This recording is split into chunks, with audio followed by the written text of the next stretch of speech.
The Jello program, brought to you by Jello and Jello Puddings, coming to you from the Presidio in San Francisco, starring Jack Benny, with Mary Livingston, Phil Harris, Dennis Day, Rochester, and yours truly, Don Wilson. The orchestra opens the program with The Caissons Go Rolling Along.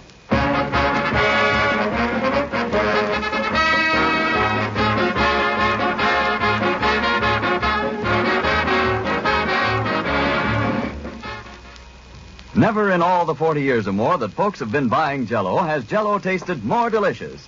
And the reason? Jello's wonderful new locked-in flavor.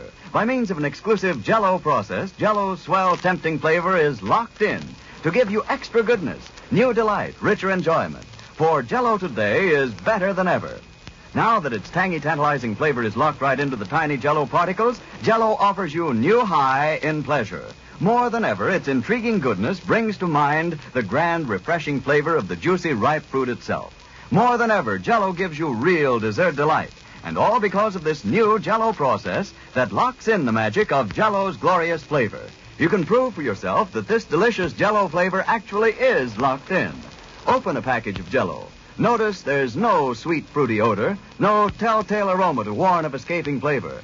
And then dissolve the Jello and notice how its marvelous captive goodness comes pouring out in a rich gush of fragrance and flavor. So ask your grocer tomorrow for several packages of Jello and discover for yourself how much better and richer Jello is now that its famous flavor is locked in.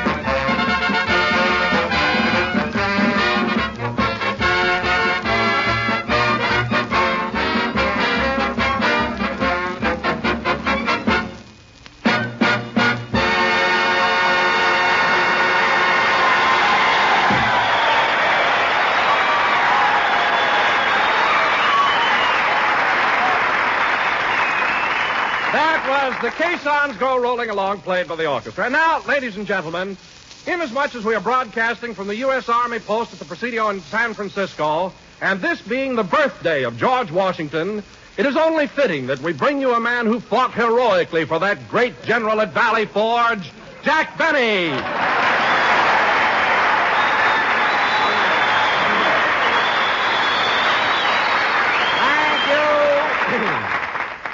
Thank you. Jello again. This is Jack Benny talking. And Don, that was the most ridiculous introduction I ever heard. Imagine saying that I fought at Valley Forge.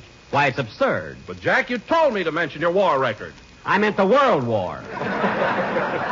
The Battle of Valley Forge took place over 160 years ago. My goodness, that would make me older than Fred Allen. Much. Now, wait a minute, Jack. Fred Allen is younger than you are, and you know it. What did you say, big boy? What did you say? I said Fred Allen is younger than you are. That's a military secret, and I'm going to tell the colonel on you. You heard him, fellas. Allen younger than me. I'd like to have muscles as hard as his arteries.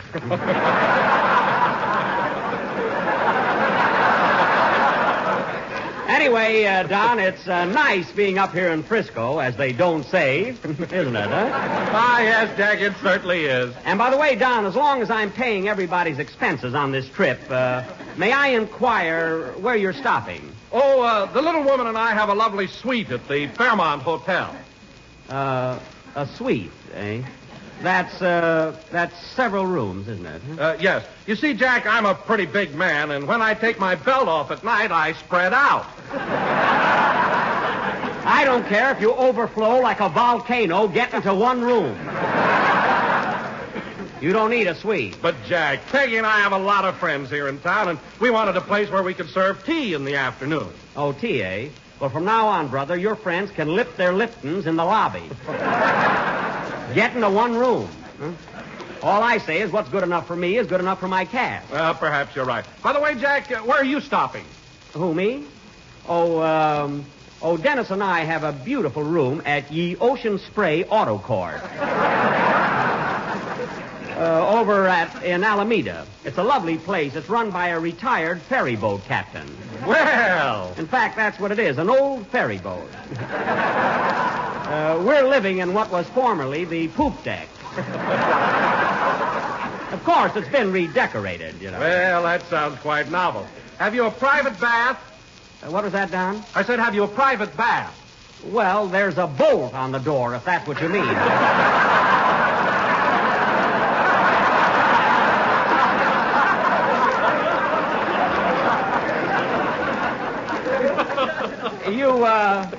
You must come over sometime, Don. Huh? The Ocean Spray Auto Court. Is that right on the ocean front? No, it's not exactly on the ocean. It's very nice, though. Well, can you see the ocean? No, you can't actually see it, Don. But when the west wind is blowing over those mud flats, you just know it's there. And if the breeze is, well, if it isn't Miss Livingston, say hello to the soldiers, Mary. Hiya, boys. Let's hear some noise.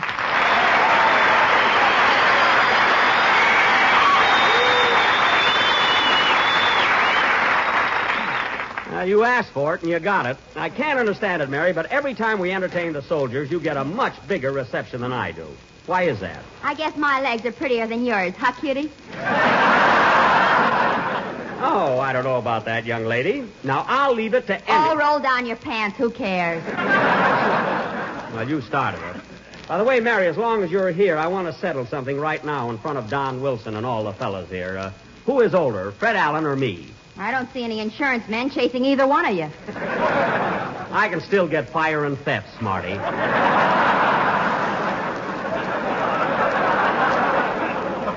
And anyhow, just because I have a few gray hairs doesn't mean I'm an old dodo. Doesn't mean you're cutting teeth either.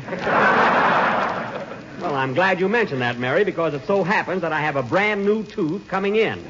So there. Where's it coming in from? Sears and Roebuck? No, it's not coming in from Sears and Roebuck. They don't even handle them. Oh, you checked on it, eh? Okay. Now, let me tell you something else. The next one that mentions Fred Allen has to pay his own expenses in San Francisco.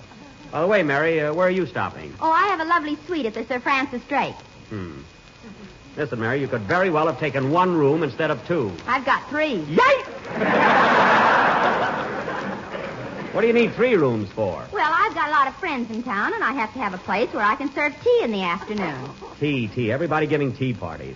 Funny thing, I'm never invited. But, Jack, how can we reach you? Yeah, you haven't even got a telephone on that broken-down ferry boat. You could wigwag, sister.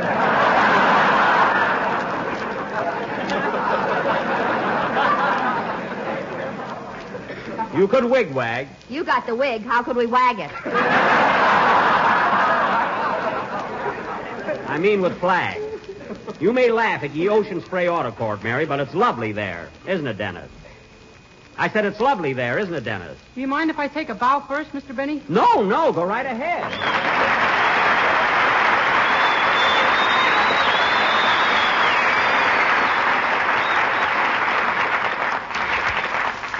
Yeah, it's lovely there. What? Oh, you mean the auto court? Yes, it is. What a kid. Well, Dennis, this is your first trip to San Francisco, isn't it? I suppose you've been sightseeing and everything. I'll say. I went to Seal Rocks in Chinatown and Twin Peaks in Chinatown and Flyshacker Zoo in Chinatown and... What do you keep going back to Chinatown for? I left my hat there someplace.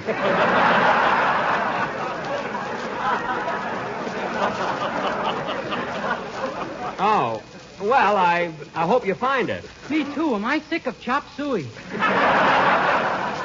Dennis, you don't have to eat every time you go there. What else did you do, Dennis? Well, now, let's see. Oh, yes, last night I went over to Treasure Island to see the World's Fair.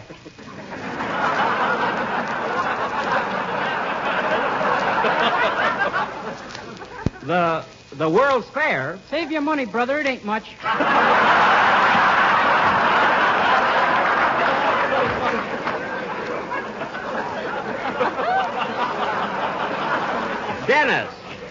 Dennis, there isn't any World's Fair. It's been closed for 2 years. Gee, I could swear I saw a fan dancer.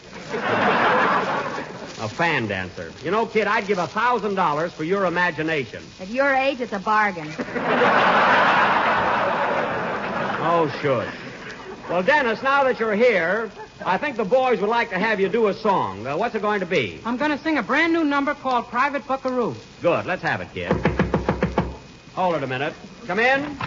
Mr. Mr. Benny, Yes? on behalf of the officers and the men of the Presidio, I would like to present you with this regulation Army uniform. Say, thanks. But it's awfully big for me. It's so large. Well, we thought you might want a place where you could serve tea in the afternoon. Get a load of his head, fellas. There's a GI haircut if I ever saw it.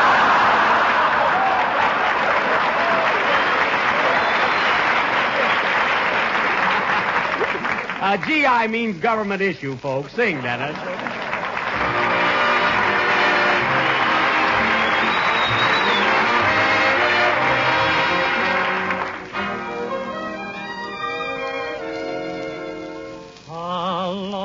Some cowboy in the West, he was known as Slim.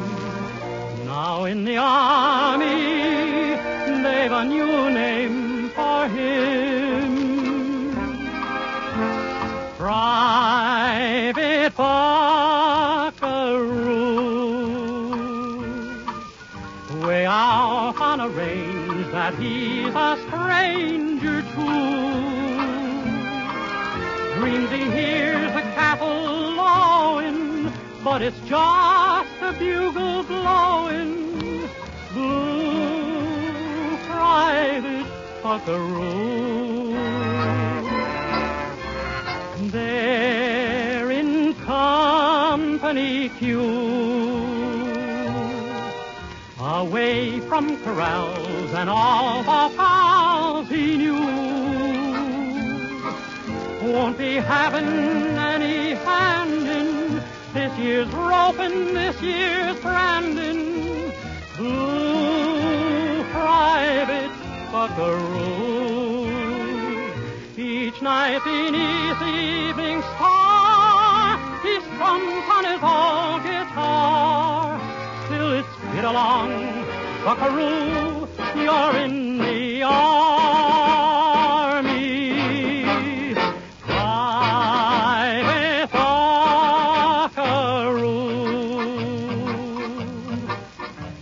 Yippee-yi, lad, he may sound sad and blue, but there's nothing he's afraid of.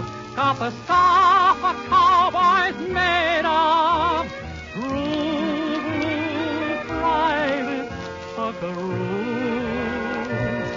So saddle up, lad, there's a roundup over there. Get your lariat ready, you've some two-legged doggies to snare. And we'll keep the campfires burning till the day that you're returning. True blue Private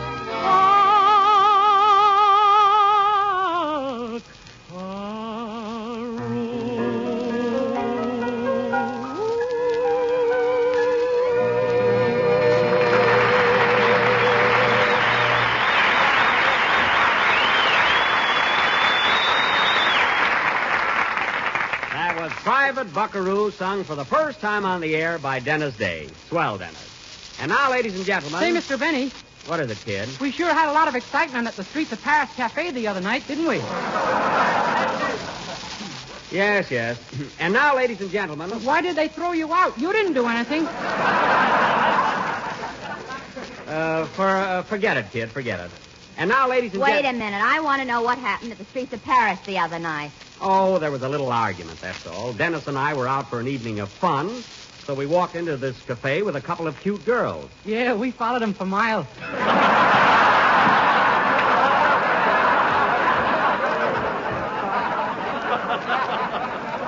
We caught up with them at the bottom of the steps. Well, anyway, we all went inside, and Dennis asked for a glass of milk, and I ordered a lemon phosphate. At the Streets of Paris? They sent out for it. Anyway, as we were sitting there with the girls, chatting and laughing, a couple of great big guys walked over to us, and one of them said, what are you two punks doing with our girls? So Dennis jumped up and said, you want to make something out of it? Yeah. You little rascal. And the next thing I knew, I was laying out on Mason Street. It could happen to anybody. Say, whatever became of you that night, Dennis? Oh, the boys got a girl for me, and we all went out. Oh, good. Oh, hello, Phil. Hiya, Jackson. Hello, fellas. Were you worried about me?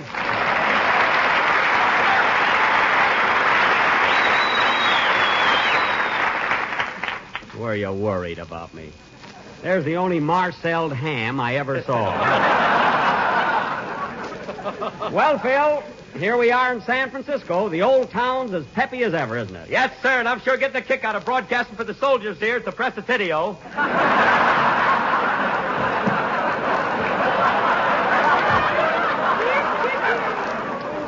That's Presidio.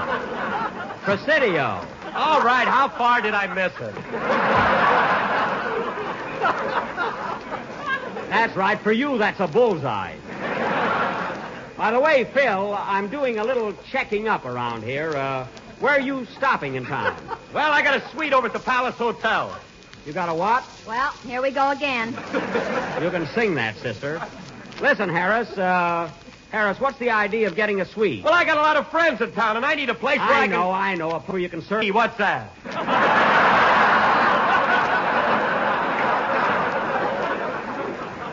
Oh, pardon me, you wouldn't know. Tea, Phil, is a beverage that you can serve up in your room all afternoon, and no furniture will be broken. Catch on? They took all the furniture out of my room, wise guy. Oh, yeah, just a carpet and a bucket of ice. That's Harris, huh? Hey, fellas, you want to hear something? This is a town where I started out 15 years ago on my musical career. In the old Rose Room at the St. Francis Hotel. At the Rose Room, huh? Yeah, and the only guy that's still with me is Frank Remley, my guitar player. No kidding. How come Frankie's been with you so long? Look, Jackson, if I had on you what he's got on me, I'd be the star of this show.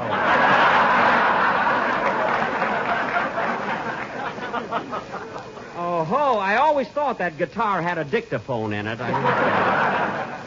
Well, let's have a band number, Phil, and show the boys here how you've improved in 15 years. Okay, Jackson. Wait a minute. Nobody's playing anything until I read my poem.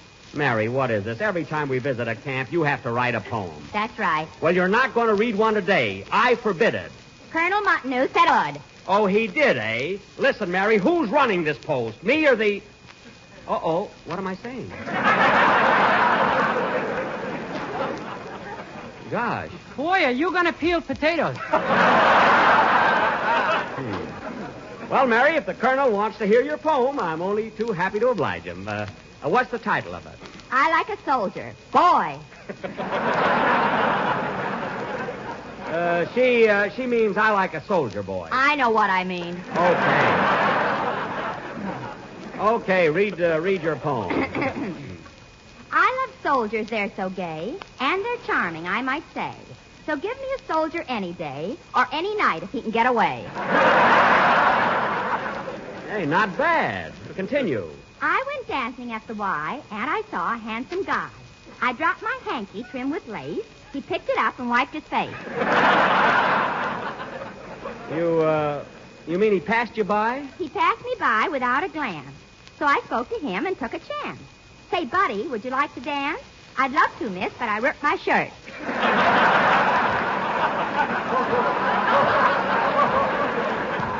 But you ripped it? Yes. Mary, that doesn't rhyme. It rhymed at rehearsal. Oh, yeah.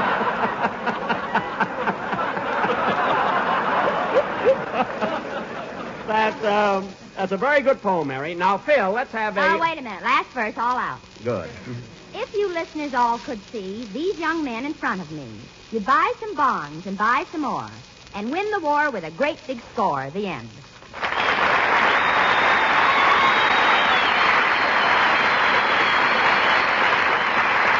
Well, Mary, that last verse really made sense, and I'm sure everybody will dig down and get those defense bonds. And incidentally, ladies and gentlemen, I am proud to announce that our program this evening is being short-waved by radio station KGEI to Alaska, Hawaii, Australia, New Zealand, to the United States Fleet in the Pacific, to the American Expeditionary Force in Java, to General MacArthur and his men, and I do mean men, in the Philippines,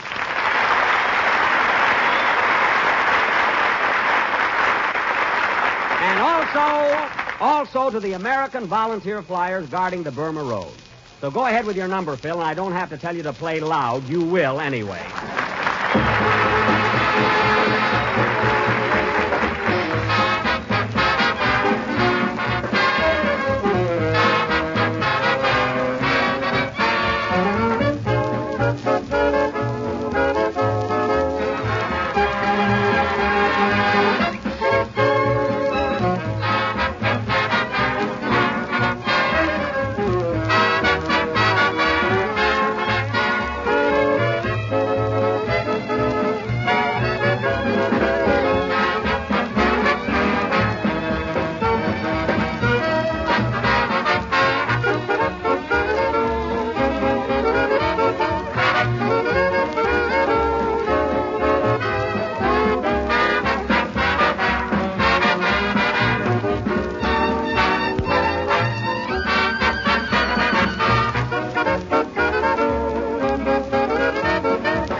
How About You, played by Phil Harris and his Golden Gate Orchestra. Golden meaning golden notes pour forth from their instruments, and gate meaning they may soon get same.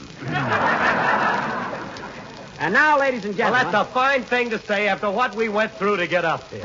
What do you mean? Well, me and the boys work at the Biltmore Bowl in Los Angeles. We worked there last night until 2 a.m., and then tired and weary, we got on a bus and started out for San Francisco.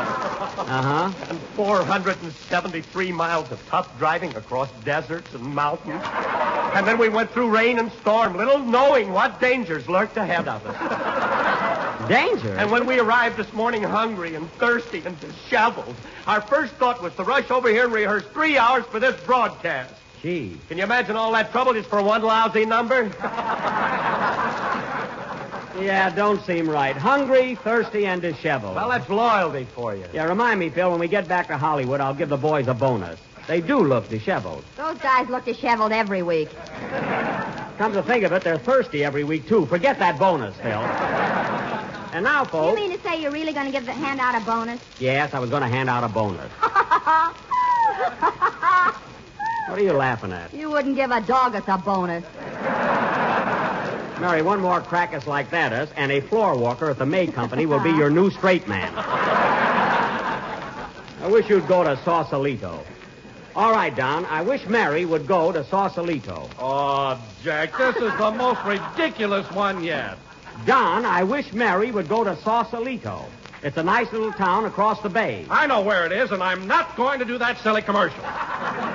Don, I'm warning you, Sausalito. Oh, very well. Ladies and gentlemen, the next time you... No, I won't do it. Don, Sausalito. Oh, all right. Ladies and gentlemen, the next time you go to your neighborhood grocer, why don't you ask him for a package of Jello? Jello is economical. In fact, you never saw some marvelous value for Sausalita sum of money. There you are. Now get this clever switch, folks. Don, if Mary doesn't feel like going to Sausalito, she can go to Berkeley. This I won't do. Don, Mary can go to Berkeley. You can go to... Don! Berkeley. Now go ahead. Oh, I'm hooked, I guess. Try Jello, folks. You will enjoy every one of those delicious flavors. Straw Berkeley, Raz Berkeley, cherry, orange, lemon, and lime Berkeley. Lime Berkeley, you ruined it. You ruined the cleverest commercial I ever wrote. I can't understand it. I can't understand it. You can't understand what? All these men under arms, and you haven't been shot yet. What are you talking about? It was a brilliant piece of writing, wasn't it, Phil? Well, to tell you the truth, Jackson, I thought it was pretty corny. Oh, you did, eh? What'd you think of it, Dennis? Well, personally, I thought it was very. Very what? You slugged me. I will not. Hey, maybe you fellas didn't get the gag. Now, look. Sausalito is a pun for such a little. So naturally, when Don said that... Wait a minute, I'll take it. Hello? Hello, Mr. Benny. This is Rochester.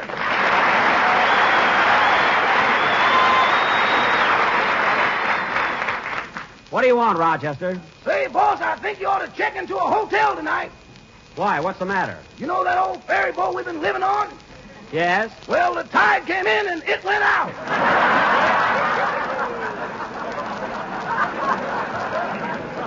What? Why, that's impossible. That boat was on dry land. It had roses growing around the door. The barracudas nibbled on them now. Well, I guess there's nothing we can do about it. I'll tell you what, Rochester. Bring my trunk and suitcases over here, and I'll go to a hotel tonight. Uh-oh. What are you owing about? Don't tell me you left my trunk and everything in the boat. Don't tell me I didn't.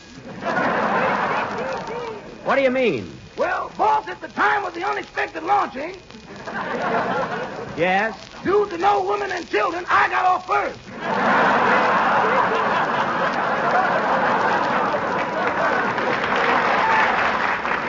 Now, imagine leaving my trunk and all my stuff on the boat. I bet you even left my washing hanging up on the mat. Yeah, you ought to see it, boss. The sun shining through your shorts is a vision of sheer beauty. The heck with the beauty, I want my clothes. Now, let's see, there's no rowboat around there. I got it. Rochester, can you swim? What's that, boss? I said, can you swim? No, sir. You can, too. Not with a trunk on my back. I can read your mind.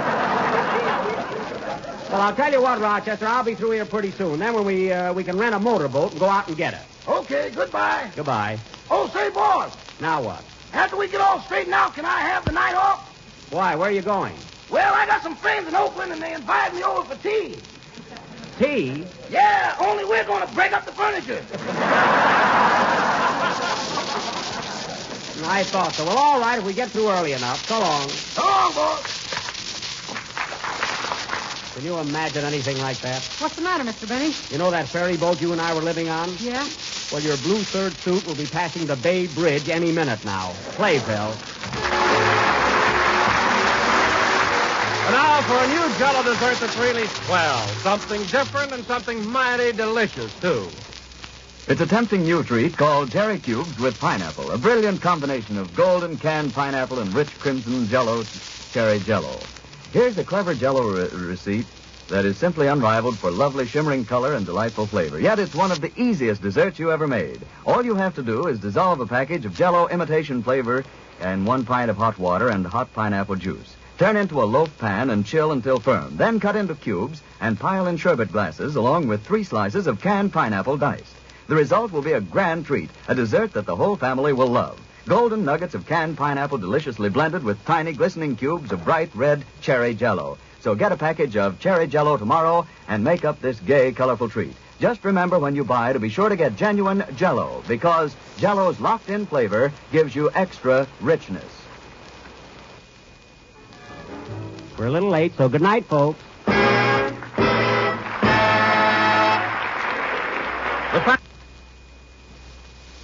Friends, every time you order Jello from your grocer, ask him for Jello puddings in all 3 flavors, chocolate, vanilla, and butterscotch. There's Jello vanilla pudding, gloriously creamy and full of rich, homemade flavor that makes every spoonful a mellow delight. This program came to you from Hollywood. This is the National Broadcasting Company. KFI Los Angeles. Use Seal Coat Liquid Nail Protector. Seal Coat protects nails and aid to longer nails. Seal Coat protects polish from chips and mars. Seal Coat adds luster to polish, 25 cents. Seal Coat your nails today and every day.